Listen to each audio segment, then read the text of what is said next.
presented by HM। Hello hello कौन? अरे हम तार नैहर के यारवा लागलू का और ना हो बोला। तब ससुरा में सैया बढ़िया से मानत रहलू। और का कहीं ओकर तो कुछ कामे नहीं थे कर। काहे हो का भइल बा? लो सुनो अब तू नहीं कुछ सुनही के न बा।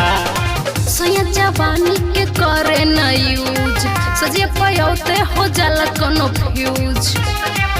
और का बताई सैया जवानी के करे न यूज सजे पयोते हो जाला कोनो फ्यूज। लागे पलंग तोहर हिलत नहीं खे ठीक भर प्यार तो के मिलत नहीं खे। सही कहत करेला यस यस नो में के हा करेला यस यस नो में के हा भतार हमर हो में के हा ए यार भतार हमर हो में के हा भतार हमर हो में के हा ए यार भतार हमर हो में के हा। बात समझ लो एकदम नाच देले बहो। म्यूजिक बाय विकास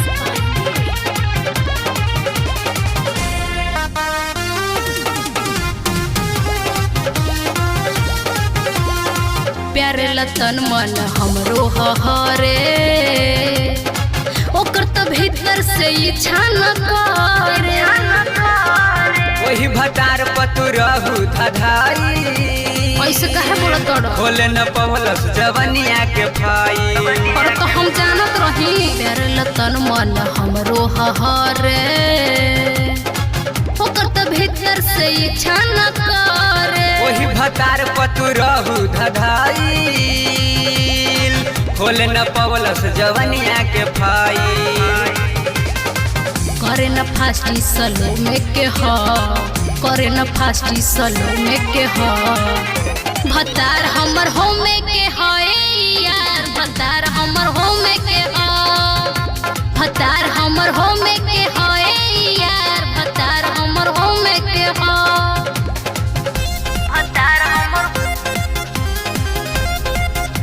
भतार हमर हो में के हा।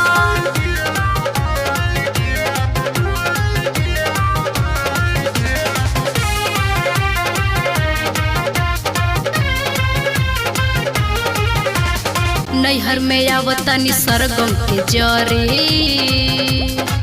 उनके से काम चलवावे के पारे। रहु कुमार तो मिलत रहु रोजे उहे जवानी तोहर ससुरा में खोजे। हाँ हो नैहर में आवतानी सरगम के जरी उनके से काम चलवावे के पारे। रहु कुमार तो मिलत रहु रोजे उहे जवानी तोहर ससुरा में खोजे। अरे अभी ओहे बा अक्षय समान ओकर सो में के हा अक्षय समान ओकर सो में के हा भतार हमर हो में के हा ए यार भतार हमर हो में के हा